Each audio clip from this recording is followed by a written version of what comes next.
Сәлем достар, ешқашан ашылмайтын есіктер бар. Ондаған, кейде ғасырлар бойы жабық тұрған көптеген есіктер тұр. Неліктен?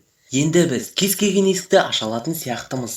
Бірақ олардың кейбіреулері мөрмен бекітілді, және бұған елеулі себептер болды. Сондықтан осы уақытқа дейін олардың қандай қазыналар мен құпияларды жасыратындығын ешкім анықтай алмады. Сіздермен бірге бәрі бар арнасы. Бүгін біз сіздерге сіздің ешқашан ашпауыңыз керек 4 есік жайлы айтатын боламыз.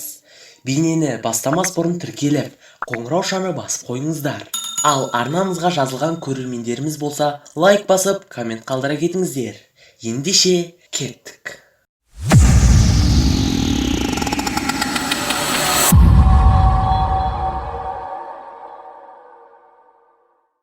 Тадж-Махал. Үндістандық Тадж-Махал әлемдегі ең романтикалық ғимараттардың бірі.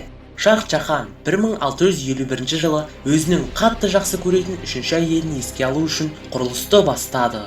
Олар некеде 19 жыл болды. Бірақ ол 14 бала туып қайтыс болды. Қиратылған монарх керемет ескерткіш тұрғызу арқылы өзінің жадын мәңгі қалдыруға шешім қабылдады. Бұл үшін 1000 піл, 20 000 адам және 20 жыл қажет болды. Кесененің сәулеті ерекше. 40-шы мұнаралар шеттеріне салынған. Бірақ олар эстетикалық себептермен салынбаған. Сол кезде көптеген құрылымдар өз салмағымен құлады. Сондықтан сәулетші мұнараларды негізгі ғимараттан бөлді. Тадж-Махал бұл мәңгілік махаббат ескерткіші ғана емес, сонымен бірге өте жұмбақ орын. Онда ешкім кіре алмайтын жұмбақ бөлмелер көп. 2 теория бар. Біріншісі, ғимараттың бір бөлігі мәрмәрдің болуына байланысты пломбыланған. Және егер оған көмірқышқыл газының көп мөлшері түссе, бұл ескерткіштің бұзылуына әкелуі мүмкін. Екіншісі, шахтың әйелі төменгі деңгейлерде жерленген.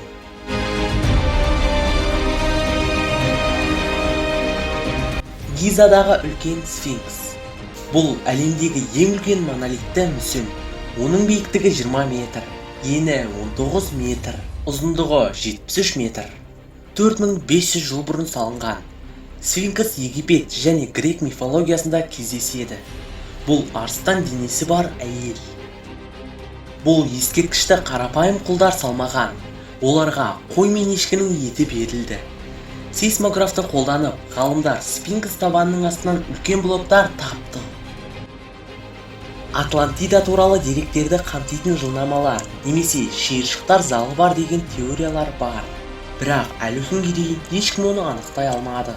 Өйткені олар мөрмен бекітілген, ал билік жер асты камераларына кіруге тыйым салды.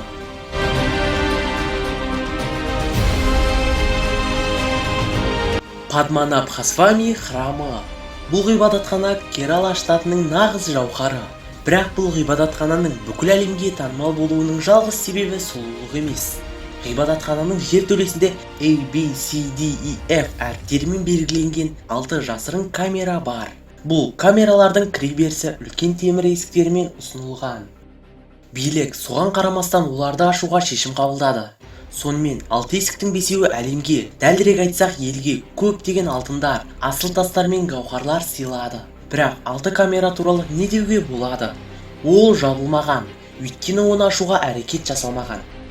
Көпшілік камераның есігін қорқынышты қарғыс қорғайды деп санайды. Оны әулие немесе данышпан айтуы керек деген мантрамен жоюға болады деп есептеледі. Бірақ қазір ондай адамдар жоқ. Олар кейбір ұрылар оны ашуға тырысты. Бірақ бір топ жылан жоқ жерден жорғалап шыққан кезде сәтсіз болды дейді. Бірінші императордың қабірі. Қытайдың орталық бөлігінде улы сынаппен қоршалған Алп төбенің астында Қытайдың бірінші императорының денесі демалады. 2000 жылдан астам уақыттан бері оның сүйектеріне ештеңе кедергі келтірген жоқ. Цин Қытайдағы соғысып жатқан 6 мемлекетті біріктіріп, бір үлкен Цин империясын құрды. Император біздің заманымызға дейінгі 210 жылы 10 қыркүйекте қайтыс болды. Қабір 1974 жылы жұмысшы Сиандағы жерді өңдеп жатқан кезде кездейсоқтан табылған. Олар терракоталық жауынгер тапты. Осыдан кейін қазба жұмыстары жүргізіліп, одан да көп ерекшеліктері бар жауынгерлер табылды.